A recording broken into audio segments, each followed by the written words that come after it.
Hello दोस्तों, जीव विज्ञान की इस वीडियो में आपका स्वागत है।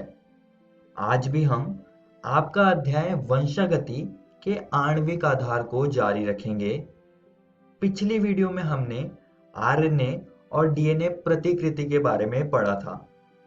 इस वीडियो में हम अनुलेखन यानी कि ट्रांसक्रिप्शन, असीम केंद्रिकी में अनुलेखन और ससीम केंद्रिकी में अनुलेखन की प्रक्रिया को समझेंगे।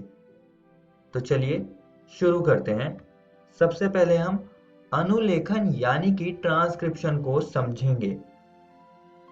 डीएनए की एक रज्जुक से आनुवंशिक सूचनाओं का आरएनए में प्रतिलिपिकरण करने की प्रक्रिया को अनुलेखन कहते हैं।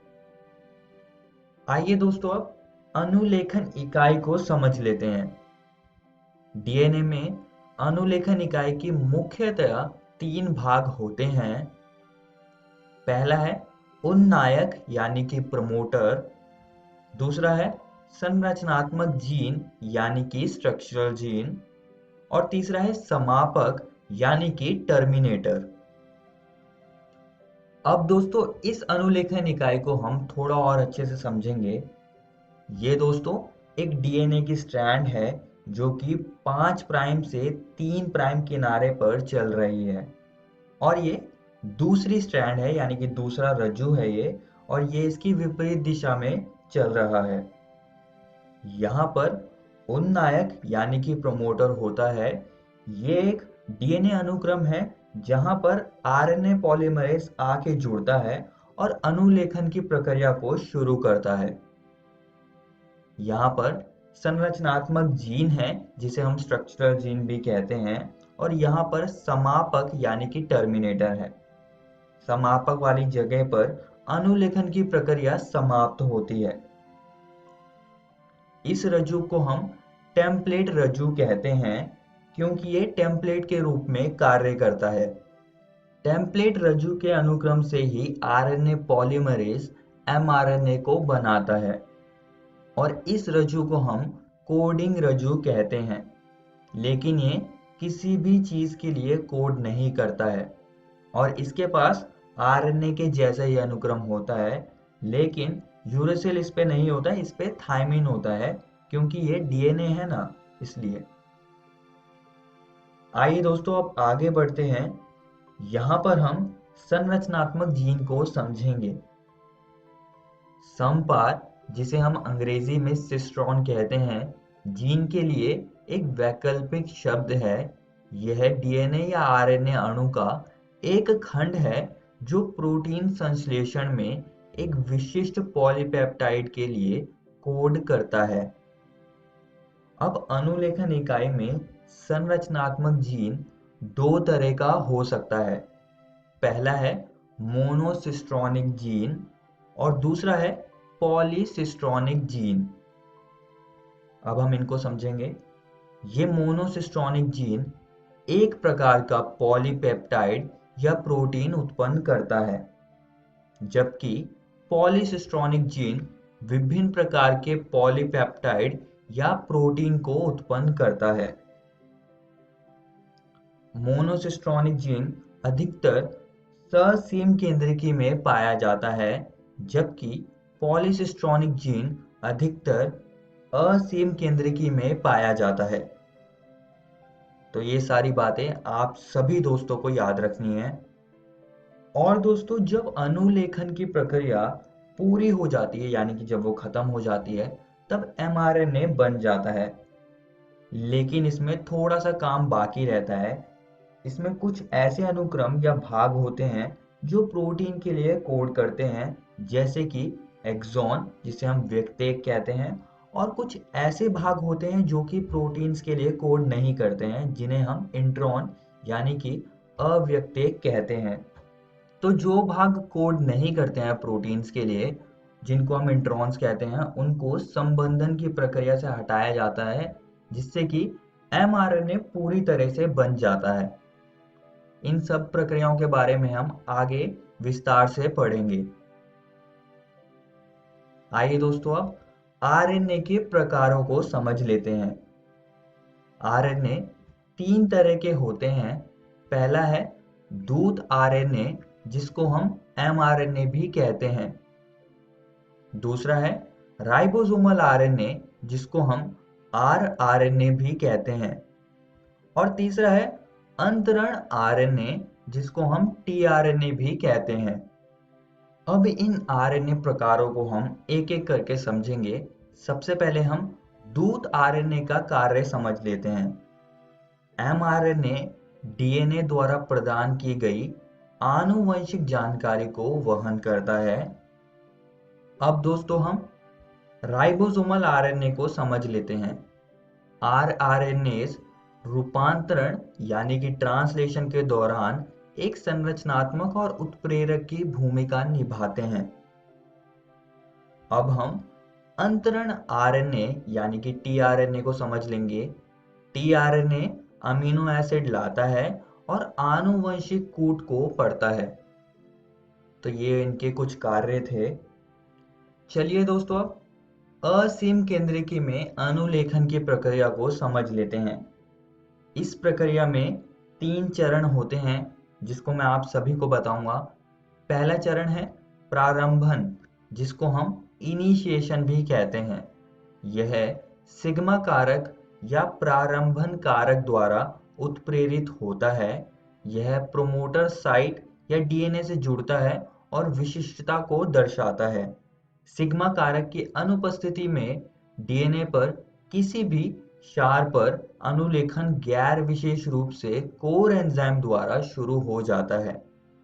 तो सिग्मा कारक की उपस्थिति बहुत ही जरूरी है यहाँ पर। दूसरा चरण है दीर्घीकरण, इसको हम इलॉन्गेशन भी कहते हैं। आरएनए पॉलीमरेज दीर्घीकरण की प्रक्रिया को उत्प्रेरित करने में सक्षम होता है। और तीसरा चरण है समापन यानी कि टर्मिनेशन।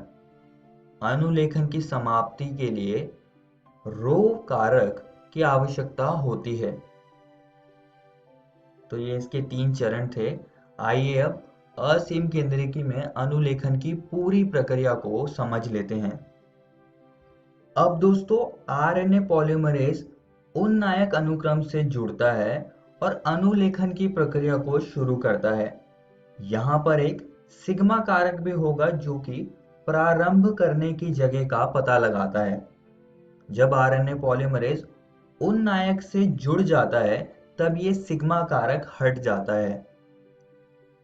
यहाँ पर डीएनए द्विकुंडली संरचना खुलती है और आरएनए पॉलीमरेज यहाँ पर एमआरएनए बनाएगा। वो कुछ ऐसे करके एमआरएनए बनाता है।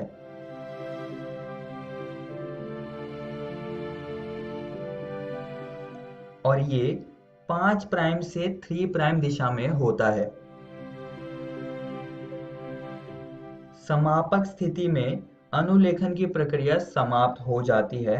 यहाँ पर रो कारक भी इस प्रक्रिया में मदद करता है।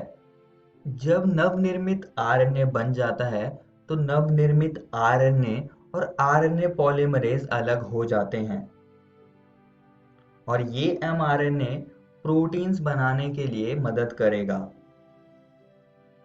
अब दोस्तों, हमने असीम केंद्रिकी में अनुलेखन की प्रक्रिया समझ ली है।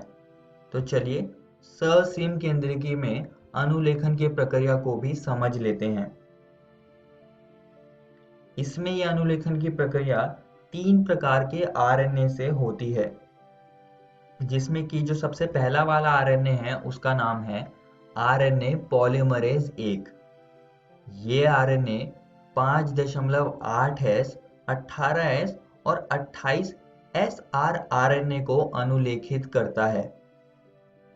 और दूसरा वाला आरएनए है आरएनए पॉलीमरेज 2। ये आरएनए दूत आरएनए के पूर्ववर्ती रूप विषमांगी केंद्रकीय आरएनए का अनुलेखन करते हैं। और तीसरे प्रकार का आरएनए है आरएनए पॉलीमरेज 3। ये अंतरण आरएनए यानी कि टीआरएनए, 5SR आरएनए व SN आरएनए के अनुलेखन के लिए जिम्मेदार है। आइए दोस्तों, अब ससीम केंद्रिकी में अनुलेखन कैसे होता है उसको हम जान लेते हैं।